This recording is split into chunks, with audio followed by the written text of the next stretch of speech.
People say a lot about our democracy. It's not over. We're going to expect more. Some say what they know. Is it that we deceive ourselves or not willing to discuss our differences? Others say what they think is right. The political will to effect that law is what we are lacking. It takes 3 persons to eat 15 naira bread. I disagree with you on that. Yeah. What are you saying? Immediately the president won election, he went to Britain. He has not gone to River State. He has not gone to Benue. He has not gone to this country. Join Kingsley Welenda Wali every Saturday on this station from 11 a.m. to 12. My name is Kingsley Welenda Wali. And the program is Democracy in Action on Today 95.1 FM. But Harcourt. I believe in you. Do you believe in me? Dili Bosa. Bosa, Bosa, Bosa. La, la, la, la. La, la, la, la, la. Several years ago, a couple of us, under the auspices of Charles Weber Collection, campaigned vigorously for power to be handed over to the then Vice President, Dr. Goodluck Jonathan, because we believed that he was constitutionally qualified to act as president because of the unfortunate ill health of the president then. When he eventually ascended to the venerated office, we made our suggestions on the way forward. We were motivated by altruism rather than selfish gratification. Between then and now, a lot has transpired. Our region began a theater of war, and the worst variant of hate politics became what we are best associated with. Friends and brothers have become enemies instead of political opponents. Homes and hearts have been permanently broken. Human life became short, brutish, and mere statistics. Capital and development took a dive through all our windows. Even our siblings became scared of coming home. Of course, the beneficiaries encouraged them by magnifying the level of our stupidity. Lagos lawyers and property managers became millionaires because we decided to insult ourselves. Our businesses died sudden deaths. It's significant to note that while we danced naked, the only international airport in our region became the worst airport in the world. Very significant, if you ask me. Prostitution and robbery became the only gainful employment for graduates and undergraduates. We deceived ourselves and continued to lie that change will come to give us a new river state. I guess some popular fellow from the north only helped remind us of how vulnerable we've become and wake us from our slumber to the reality of how little and inconsequential we have become. While we called Dr. Goodluck Jonathan names, our region suffered. Right Honorable Chibuike Amaechi, hitherto the darling of Rivers people, became Judas, and His Excellency Nyesom Wike became better known as Wicked and a beneficiary of all kinds of expletives, and our region became killing fields. Even in his dignified silence, Dr. Jonathan was still bothered by some of us. Meanwhile, our elder statesmen either maintained criminal silence or shamelessly took sides while encouraging the bedlam. Many became deaf, dumb, and blind while our region burned. They became modern-day Neros. Well, I think it's time to stop the nonsense. I mean now and not tomorrow. Enough is enough. Let no one be in doubt about my culpability. I do not claim to be faultless, but Paul was once Saul. If anyone thinks he is without sin on this macabre dance, well, it's his business. For me, I think we should all come out from the trenches and accept that it was God who promoted President Jonathan, Right Honorable Chibuike Amaechi, and Governor Nyesom Wike, and they all deserve our understanding and respect. It is time to promote and not demote our own. If they have made mistakes, we must accept them in all their faults, because none of them told us he was God. Dr. Goodluck Jonathan must be allowed to enjoy his retirement if he has decided to. Chibuike Amaechi and Nyesom Wike must be encouraged to bring the dividends of their political profile to River State. This also is applicable to all the main political actors and governors in the region. These gentlemen should be told to go back, get AGIP headquarters to Yenagoa, Mobile to Eket, NNPC to Port Harcourt, Chevron to Warri. Let's channel our muscle towards total support to these men until Koko, Port Harcourt, or near Calabar Port become functional again. We must not allow them to rest until Port Harcourt International Airport becomes truly an international aviation hub. If indeed we are greater together, then Governor Wike must be supported to complete the Trans-Amadi Trans-Woji roads, ring road projects. And if we really desire a new river state, then Right Honourable Chibuike Amechi must be supported to deliver on the Port Harcourt International Airport. Calabar Lagos Rail Line, One and Port Harcourt ports should be made functional during his time as Minister of Transportation. This will not stop them from being chieftains of APC and PDP. They really don't need to be friends or love themselves to do business of developing River State. I remain a fiercely loyal supporter of CRA, Change PMB, and APC. My support for them will count for nothing if there is no River State and, of course, the city like no other, PHC. Change means nothing if River State is like Afghanistan, Syria, Libya, or Beirut of the late 80s.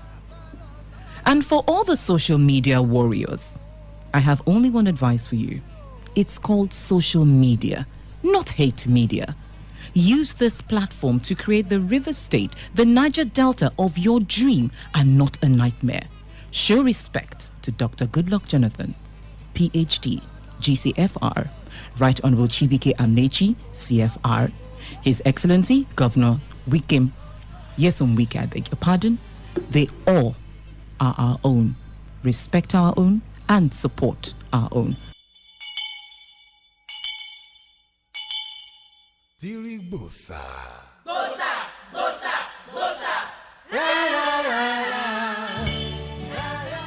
Good morning and welcome to Democracy in Action. My name is Kingsley Wenenda Wali.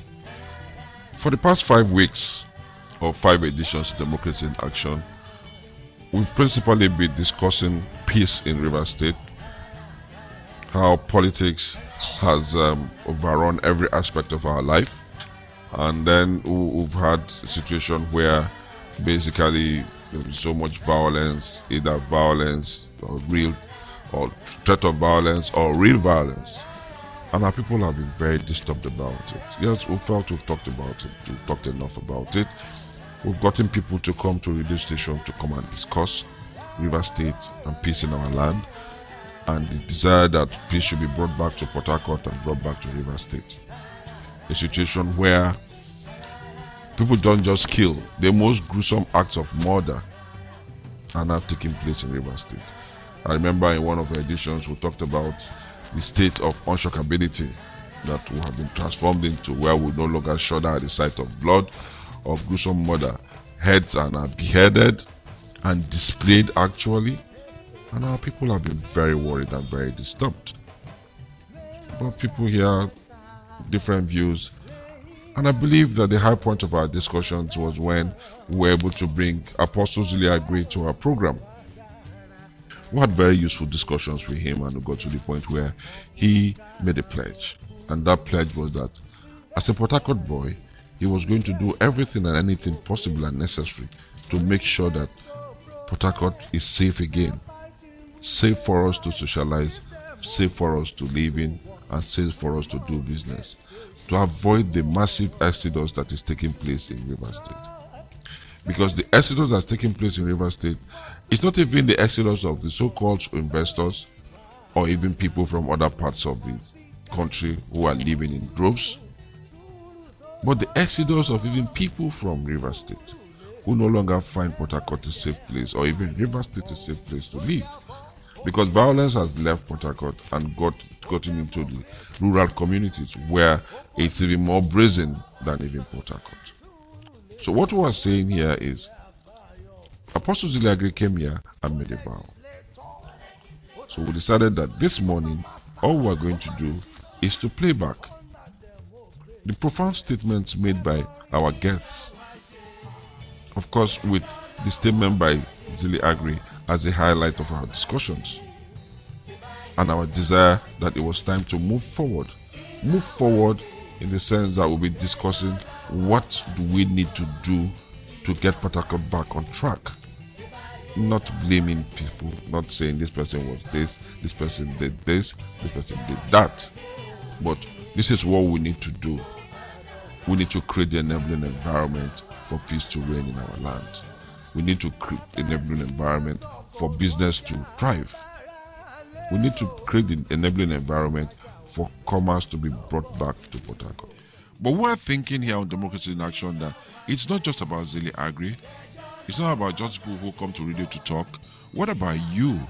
You out there that sit down and worry, rightly so, about what is happening to our state. We are in a generation where we send people into school to go and let, either if they don't end up as cultists killing themselves and they come out of school, there's no job.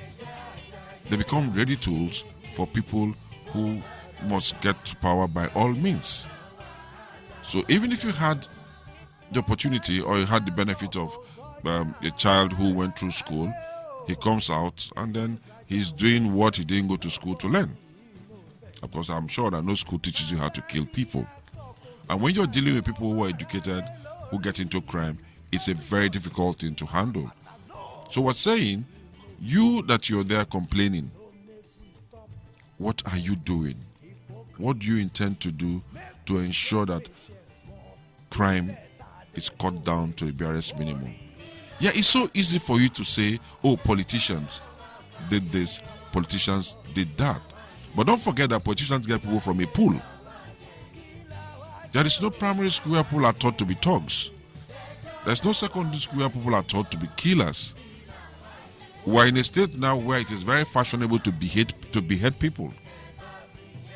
And what are you doing? Are you just shrugging your shoulders or turning away? How many people would die before you know that we need to change the way business is conducted here? It's not about politicians alone. Yes, politicians are a problem, but they're from here. They're they're one of us, and they were influenced by our general inertia, our decision not to get involved. We decided not to get involved in politics because we believed that politics was a dirty game. Well, the people who believed in dirty business took over and were paying for it dearly. So you that you're clean, why don't you just step out?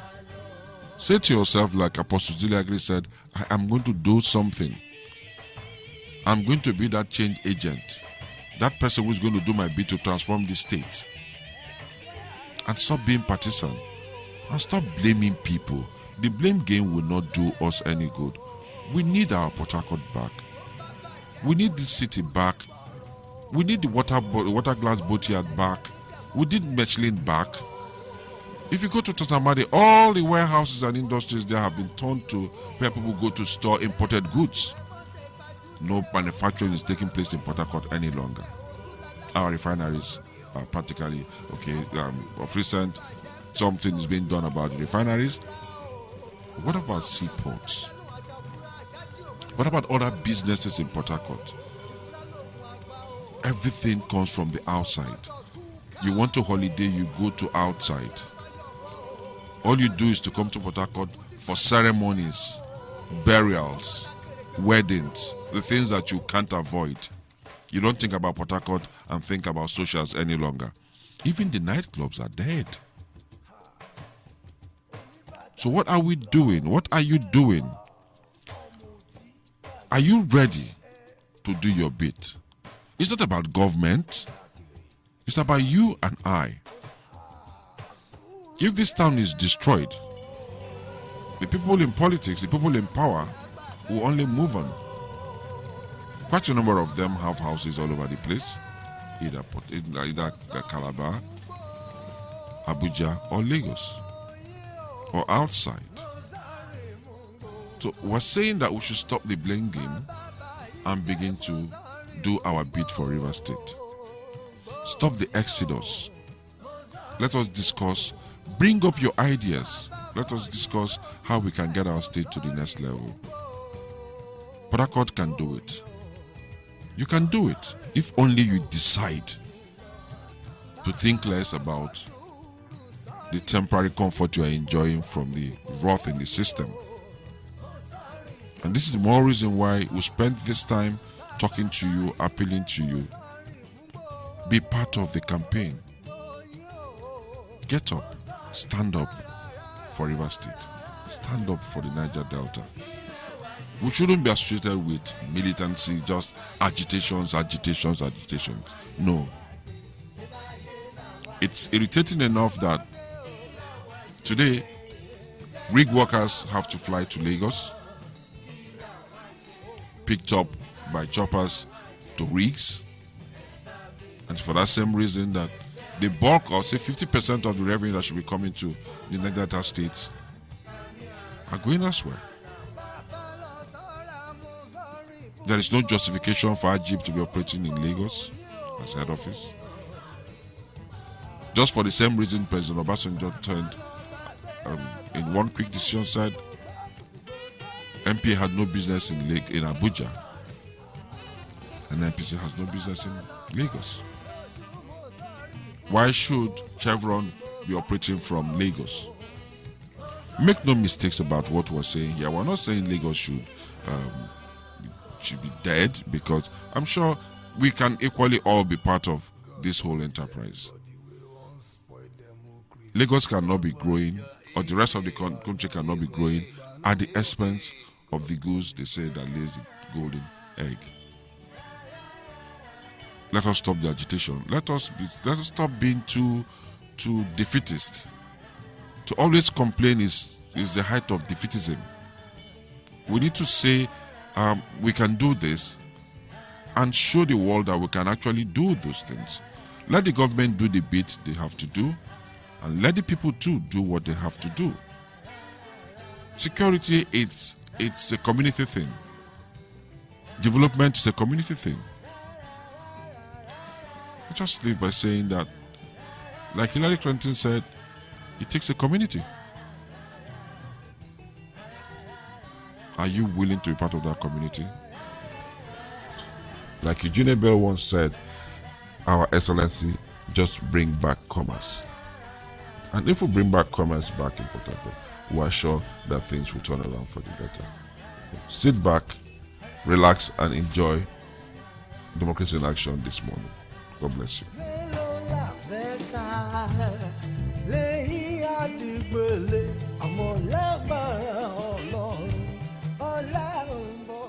I'm 54 now. Been living in Port Harcourt since 1970. I know what Port Harcourt used to be as at 1970.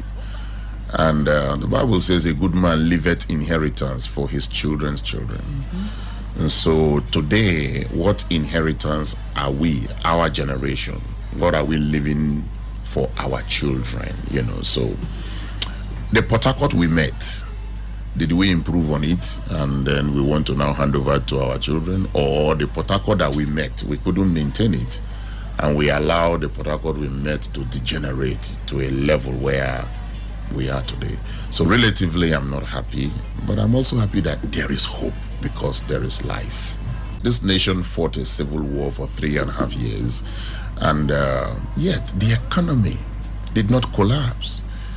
By 1970, we had ECN, Electricity Corporation of Nigeria. We never had light go off. I lived in Borokiri for 12 solid years, from 1970 to 1982, and water was running in our taps. We didn't have anything to do with borehole. In fact, I can't even remember if anybody would build a house in 1975. I'm bothered about utilities. And then borehole near a sockaway pit that will bring out all kinds of things, and then typhoid everywhere. Water was running. That's the Port Harcourt we made. If there is reconciliation will lead to reintegration. And until there's reintegration, reconstruction is not possible. So for such reconciliation, the three arrows. Reconciliation, reintegration, and then reconstruction. Yes. But if we try to do reconstruction when there's no genuine reconciliation, to even reintegrate the people back into the mainstream, it has not been done. How do you then reconstruct? You know. So a vanguard, somebody must be led, somebody must be prepared to be able to say, okay, I won't sit back and watch. Let me see what I can do. And I do believe that if God raises someone like that and is able to, it may take sacrifice. You talk and talk. Are you willing to take that sacrifice, to make that sacrifice? See, as a Port Harcourt boy, if there is anything I can do to enjoy this city, it hurts to know that every Friday And every Saturday, the planes that come in from Lagos or from Abuja are Port Harcourt boys and girls who don't live here anymore. Our local economy is moved down to Lekki or Victoria Island or Ikeja or Maitama or Asokoro. That's where our Port Harcourt boys and girls go to spend their money. And then by the weekends, they come in with Dana Air, Airic, and then they just attend one function and the other. They run back to the airport again. It hurts. So if I want to see a Port Harcourt boy, must I go to Lagos or Abuja to see a Port Harcourt boy? So whatever that can bring us back again, let our city bubble the way it used to be before. If the onus is on me to do it, I'm going to do it.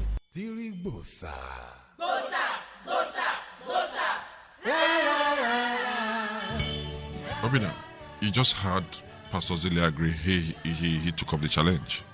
When I asked him if,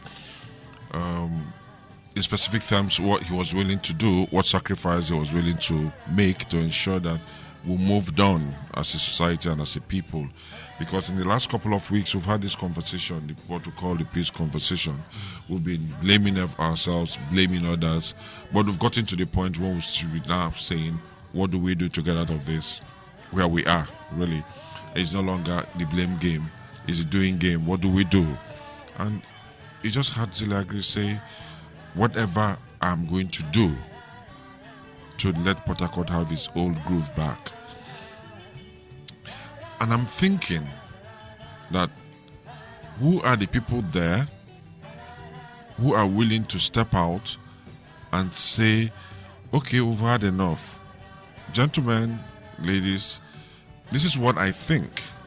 I think we should do XYZ to be able to get back the economy of Port Harcourt back on track. No longer he was responsible, she was responsible. What do you think? Well, I think Zille is right to take up that challenge. That's one, because I feel like he said, anything it takes, right, to get Port Harcourt bubbling once again.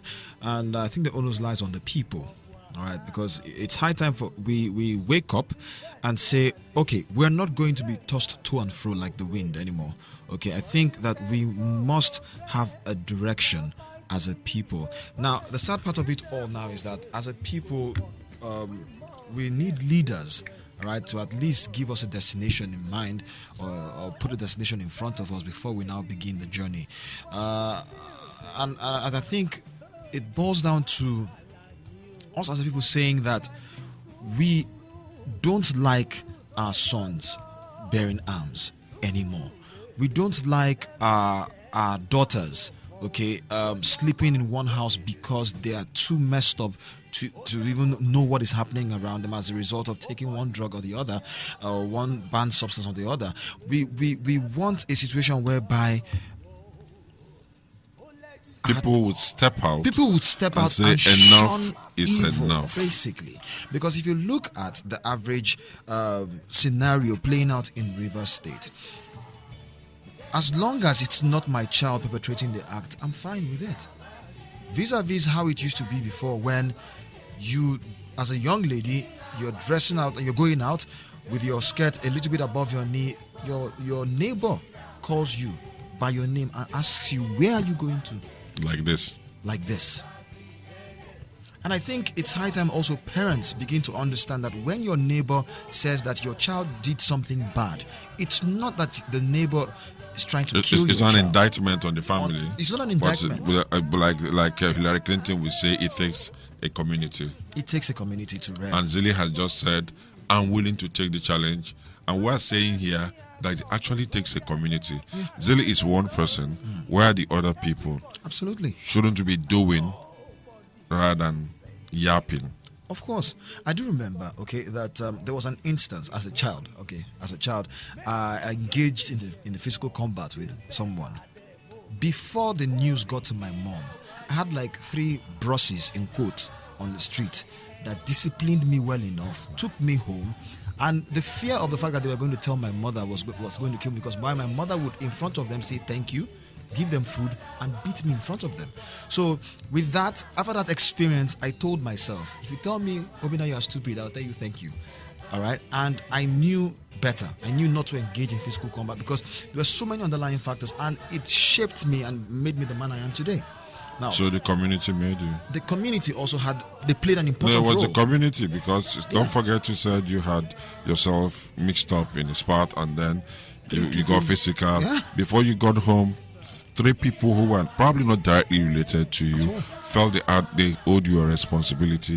The kind of responsibility that our society is lacking today because everybody is saying, so long as I'm cool, it's not my problem. And then we've gotten to the point when our society is so unsafe. And like Apostle Zili Agri said, the economy of Port Harcourt is the biggest victim of all of this. People are leaving town in droves. And hey, we're not talking about strangers here. We're talking about the so-called proverbial foreign investors. We're talking about Rivers people from the Niger Delta region who now find solace and comfort outside the state. For how long is it going to continue? So we should be doing to take care of the exodus. We need to stop the exodus because the exodus is hurting us. Is this something that we can decree? Well, I think it was very apt that we got Zili Agri to say these things, okay, to talk about these things, because I think of all the people who we tag influential, the religious leaders are the most influential. People get to hear them Sunday, Wednesday, or Sunday, Thursday, Sunday. Some churches even have 4 activities. So you get to hear these people and you trust their judgment. And if they tell you do this, you do it because you respect the God that is behind the man. Now, if we can get, like Zili pointed out something very, very important, the idea that he was trying to pitch to other religious leaders, other pastors like him, about 15-minute sermon before, I don't think he should wait till all the pastors in the world accept it. I think if he can arrange that. Since he has accepted the challenge of doing his bit, he doesn't need to do all of that in some kind of synergy with anybody. Let him show leadership. Let people equally see that Prince Apostle Zili Agri is showing leadership, especially when taking into cognizance the fact that he is somebody who has lived there and felt the good part of Port Harcourt and is feeling the negative part of Port Harcourt and has said strongly that, yeah, it's bad, but there is hope. We'll get there someday and it will be fine. And we're believing that even those in authority should be listening, not just listening to Zili Agri, but should come up and make a pledge, just like Zili said, that we were willing to do our bit to ensure that the economy of the state improves, because as it's where the economy of the state needs to be reinvented, because we're having a situation where people are practically waiting for the next bus to get out of town. MPA is dead. That Nigerian Port Authority Port Harcourt is dead. Onet Seaport is dead practically. Our airport was once tagged until recently. We don't even know the new ranking, the worst airport in the world. Although the Right Honourable Minister for Transportation has said that so much work is being done that we're hopeful that sooner than later the new wing of the Port Harcourt International Airport will be ready for use as a domestic airport. So shouldn't we be appealing to the governor, His Excellency Ezewan Wike, and the Right Honourable Minister for Transportation, Rotimi Amechi, to look at Rivers State and ask themselves the critical questions. Well, I think... And the critical questions that I'm talking about is, they too should be willing to make that sacrifice, that first move, or that bold step that Zili Agri has volunteered. They too should be willing to make that move. Okay, I think first of all, we also need to come to the understanding that Rivers State is bigger than these two entities we're talking about. And I think the problem currently with Rivers State is that the people of Rivers State see the Rivers State as Wike, Amechi, then the Rivers people. And I think that's where the equation is being messed up.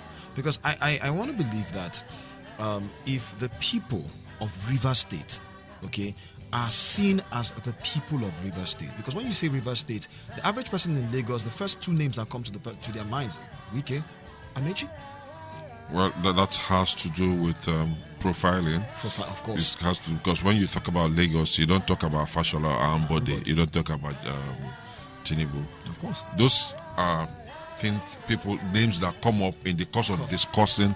They don't signpost it. So we're profiled here because we've allowed ourselves to be profiled. Like you said, we're looking at the small pictures. We think small, and then what has that done for us? People are beginning to see us in that, that minute picture.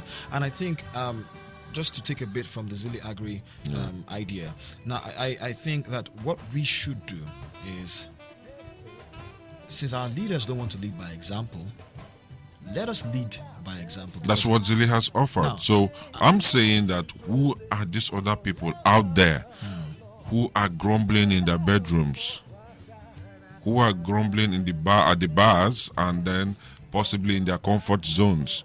Come out and say what Zili has said to us, that he would do anything as a Port Harcourt boy. Okay, I'm going to say something. I'm going to take a quote now from Tupac Shakur, late Tupac Shakur.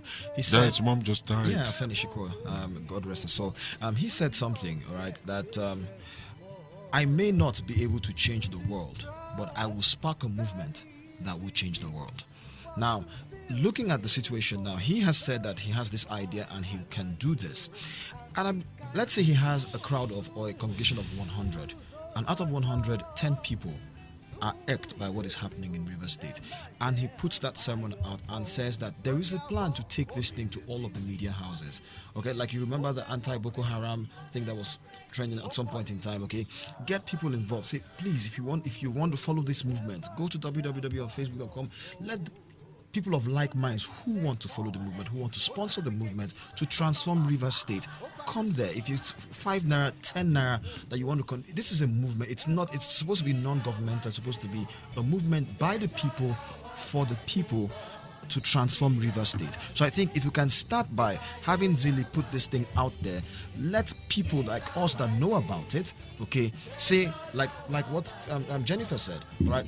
Let us sign up for this. We want to transform River State. I think I owe River State 1,000 naira monthly, or that movement 1,000 naira monthly, so that sermon, that transformational sermon that will touch the issue of commerce, that will touch values, that will touch virtually every single sector in River State that is dead, in 15 minutes, can at least get the right sponsorship and the right drive to get to the smallest community in River State in whatever dialect. That way, the transformation of the minds can actually start. And once that starts, when a politician says, hey, here is a Magnum 45, go kill that man for me, you're telling him, Oga, send your son. Let me just take us back to something here. Bomo Alberto Guara, he says his own suggestion on how to move forward. He says, secure the peace of the state first and foremost. By partisan, I mean, provided there is sincerity of purpose from those involved. The seaport, the airport, these are givens of efficiency, enhancement in an economy. If you must be serious about re-attracting investment, local and international, improve on your ease of doing business in River State,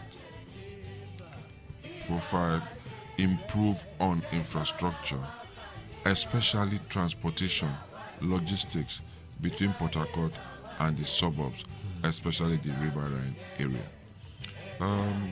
Some guy responded and said, because there's this perception or presupposition to say it's because of the violent nature in Port Harcourt. That's why businesses are leaving. And he says, is Port Harcourt as violent as Johannesburg? I mean, between Port Harcourt and Joburg, which is more secure? Statistics say Port Harcourt is better than Johannesburg. It's safer than Johannesburg, sorry. And if we are to believe that, why is Johannesburg still the darling of tourists? Also, unverified claims say more crimes are committed in Lagos every day than Port Harcourt can dream of in 7 days or even 31 days. So why is business booming in Lagos? which just goes to tell you there is more to this. It's not just the fact that the city is violent. It's not just because of security issues. It's packaging, marketing. We are demarketing Port Harcourt. But there's also a government policy involved. Okay. Now, I never knew this. I remember growing up, in my head, I saw Port Harcourt in my head to be Nigeria's version of Miami. You know, lush palm trees, sand, everybody's just moving, happy, you know, and all, until I came to Port Harcourt. And I came to Port Harcourt in the bad era, supposed bad era. So should I feel free to say that the negative the downtown had something to do with your coming to Port Harcourt? Not necessarily. Taking responsibility Not for really. But why I said government policy, let's look at the Lagos that everybody's running to. I know that Lagos, the crime rate in Lagos, in fact, Lagos crime rate was so high that even the military, when we had the military regime, felt it. Operation Sweep guys were given a run for their weapons. All right, so now why is it that people are running away from Port Harcourt and then heading up? Is that something that we do not know? Okay, like I heard someone complain the other day that he noticed, all right, yet to confirm this, but he noticed that in River State, for example, you purchase, in some areas, I don't know if it's everywhere, that you purchase land and you don't get a C of O. Or ever heard of something they call Omonile or something? Yeah, Omonile, yes, which they also have in Lagos, yes. But do we have anything like that in Port Harcourt? Well, I don't know, but I've heard instances. My issue here is that it's beginning to look to me like there is a grand plan. Because these issues you raise about, for example, we're going to talk about the issue of title. It takes forever for you to get title. And we had time when they were saying, oh, Ikwere people marching ground. But now you have a situation in Lagos that you buy a plot of land, you want to develop the land. Some guys come and say, no, it's not, I mean, to hell, we can't do this. And I think you have like 4 or 5 people down the line who have the same issue of Omonile syndrome. And people are still going to Lagos to do business. Yeah, now let's you know, there was something I was I'm not saying people shouldn't go to Lagos. I'm just saying that the excuses they give, it's not good. It's not strong enough for me. Now, there's so many underlying factors. Okay, we've heard instances of, and I think also the media has an important role to play in this, because now you're coming home. Now the media has an important role to play in this, because looking at Lagos, for example, these issues happen every day, right? The Omonile issue, the fact that you are buying a land that has been sold to 9 different people, you're in court and all, and the media deliberately turns a blind eye to it in Lagos. The media tends to talk about the latest trend in fashion and the rest of them, selling the business angle of Lagos other than the sin angle of Lagos. So what should be doing here really is selling the potentials of Port Harcourt and not really talking about Wike did this, Amaechi did this. And that's why I said the government policy comes in, because if as a government of River State you don't have a strong PR system, I don't blame any other person but yourself. I blame the government. Lagos has fantastic PR. They employ the very best of hands in PR, and I'm sure Port Harcourt has people who are working in Lagos State to help build Lagos State's public relations. And here, who's even in charge of PR in River State? I don't even know the name of the person. That's my point. So what you're saying is that beyond all of we are going to grow business, we're going to improve IGR, government should look at the public perception of River as State an integral part of the development plan, to say, okay, invest some more money and resources in trying to get people to know that it's not really as bad, because you stay in Lagos, or maybe you're in Lagos, you call somebody in Lagos or Abuja, I say, hey, what are you still doing there? It's as if they just pick people off the streets the way you pick maybe peanuts from the tree. Yeah, and you know the beautiful part of it all, like in Lagos, for example, you are trying to float an investment in Lagos. The head of the Agberos will come to you and say, oh God, you must settle boys, and you must settle. And once you settle boys, because of the fact that there's so much investment in Lagos, these heads, they actually see these things as their source of livelihood. When a boy that is under him goes behind him to commit any of it or tries to extort money from you extra, and you report to him, he calls that boy to order because he knows that if they disturb you too much, you pull out your investment from Lagos, and that is one investment short of where this guy eats his food from. So I think that if we have the PR working in Rivers State properly, investments come back into Rivers State, the so-called people that are supposed to be the violent ones chasing people out would understand that, hey, if we chase this business out, things will go back to the way they used to be, no food, and we'll be forced to put our lives on the line, kidnapping people. So everybody wants to make money the easy way. That's the truth. Now, what can the government do? Because let me just try and run this chain with you. You travel outside, you buy a car or something, and you import it, and you bring it back to Nigeria, and then it lands at either Tinkan or Apapa, and you need to go clear your things, your property, and you bring it back to Port Harcourt or Aba or Asia.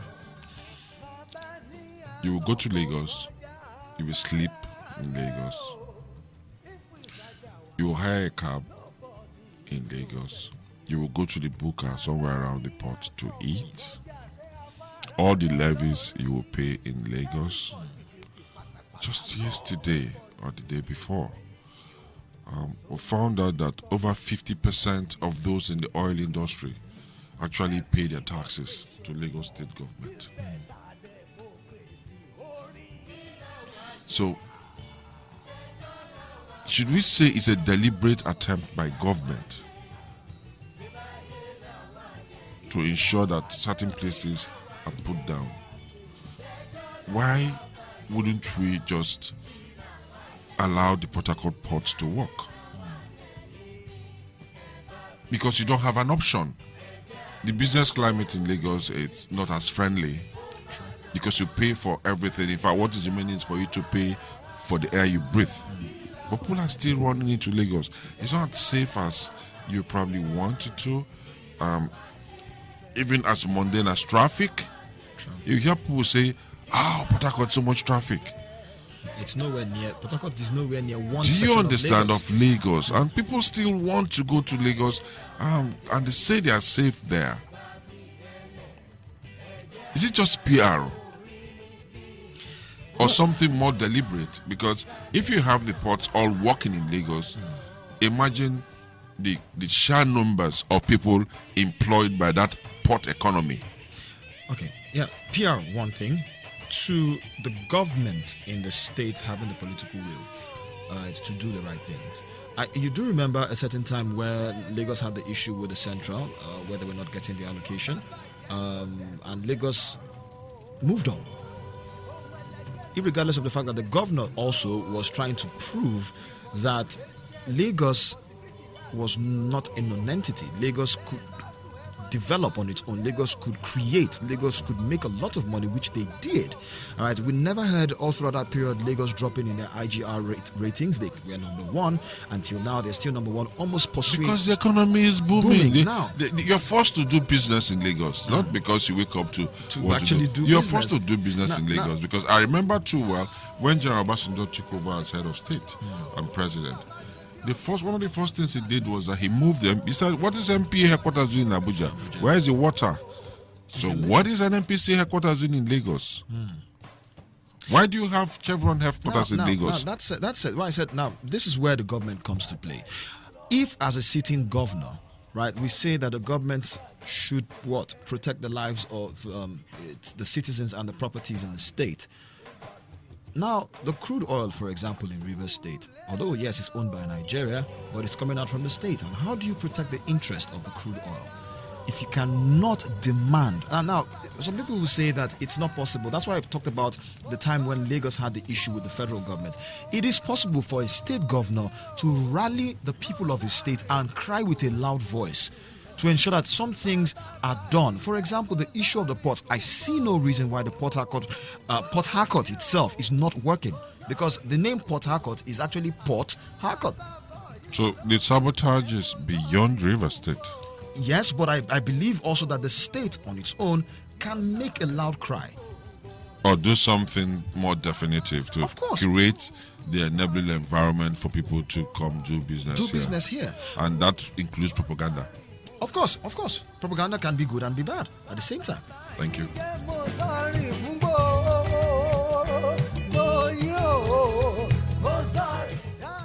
One of the chronic puzzlers on residents of Port Harcourt born after the mid-80s remain how Port Harcourt got the name Garden City. What exactly was the city like? Was there ever a plan to make Port Harcourt a garden city? A garden city is the ideal of a planned residential community as devised by the English town planner Ebenezer Howard and promoted by him in his book Tomorrow, A Peaceful Path to Social Reform in the year 1898. Howard's plan for garden cities was a response to the need for improvement in the quality of urban life, which had become marred by overcrowding and congestion due to uncontrolled growth since the Industrial Revolution. It was this ideology of a peaceful path to social reform that influenced Lord Lugard's conceptualization of a port city built in 1913 as an export zone for coal from Enugu and conceptualized after the first Garden City project in the word Letchworth Garden City in Greater London. Cities are major economic drivers for states and countries and a big source of revenue from commerce, trade and tourism, and taxes. Port Harcourt has been all of these and more. It is not just a city of commerce and the hub of Petro-Nigeria, it is a home. How well has this city fared? The discovery of oil in Oloibiri in 1958 and the subsequent exploration and production activities that began across the Niger Delta changed the trajectory of the city from an export terminal to a production and commercial hub in the region, as well as the second most important city in Nigeria. This growth came with social and political consequences. Sadly, the chain reaction of these consequences of oil wealth and growth has resulted into a chain of different genres of conflicts: environmental, social, political, economic, communal, and etc. Quite a number of progressives anticipated that our city would leverage the ingress of democracy in 1999 from the advancement of opportunities and widening of the economic space for more professional, commercial, and industrial players in the city.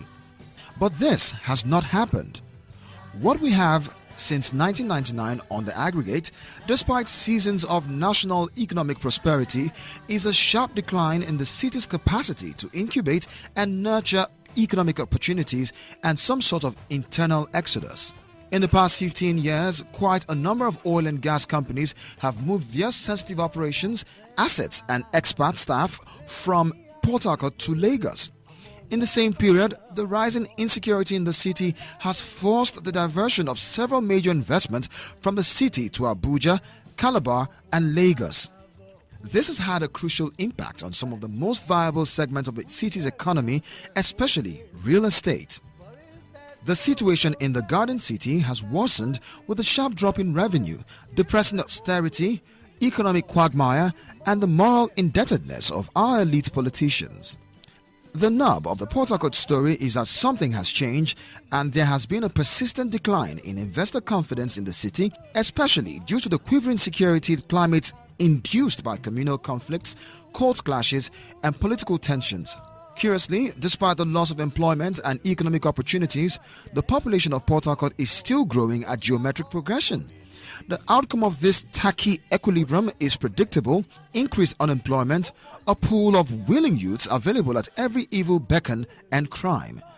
Economists list the lack of security and deployment or entrepreneurial opportunities as key push factors in emigration.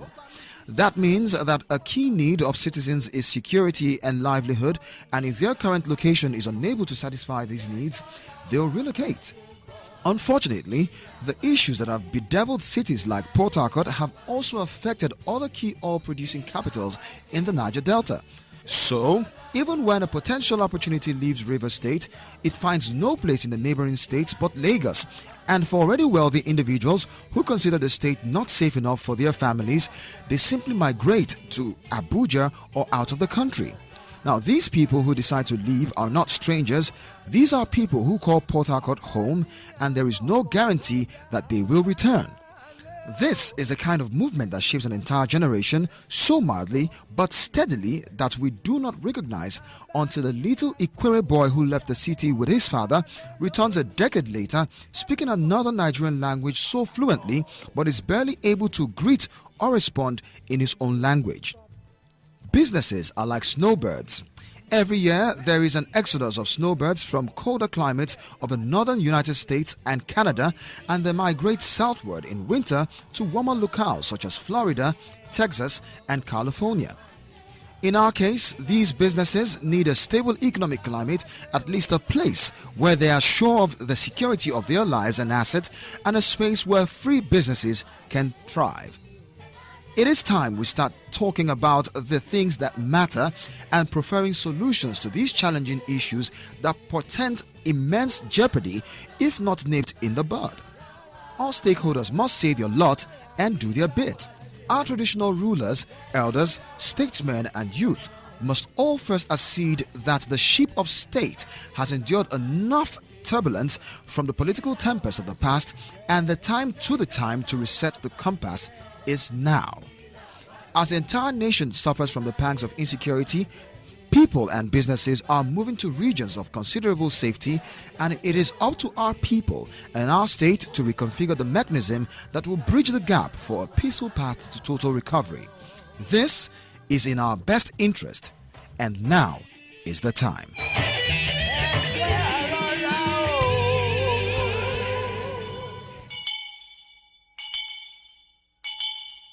Dirigbosa. Bosa, bosa, bosa. We've had 45 to 50 minutes of reminiscence of democracy in action in the last 5 weeks. We've had different voices, starting from the prologue by our own dear sister Jennifer Netima, through the very heart-rending statement by Apostle Zili Agri, to that very wonderful epilogue by our own dear Ross Alamo George, talking about how the whole idea of a garden city was started, how Port Harcourt was meant to be a garden city, and how it has come to become the blood city or the gruesome city, and what we can do to make it the garden city we all desire. And I believe that one way or the other, it must have touched you, and you have decided that today, the 7th of May, I'm going to do my bit for River State. I'm going to do my bit for Port Harcourt. I'm going to do my bit for the Niger Delta region, so that this commonwealth that is called River State will become the hub of business. Don't forget that Port Harcourt, in the first place, was created to be a business hub. How come the port aspect of Port Harcourt is allowed to just wither away? I believe that enough has been said, and you should be part of the drive to get Port Harcourt back on its feet. We're calling on the government, all stakeholders. Let's put hands together and heal this town, heal this state, and heal our region. We can't end this program this morning without a reminder from my sister Ivy Davids Etopa, who's been on this program once. She took us back to memory lane with a message: love River State or leave her alone. Don't pull her down. Think what you can do for her. Engage yourselves in meaningful activities. No room for gossip. Do something meaningful, and our state will be the golden state again. It's been Democracy in Action. My name is still Kingsley Wanenda Wali. I hope to be here same time, same studio next week, when we'll start our discussion on the way forward for River State. You have a wonderful and pleasant weekend. Good afternoon.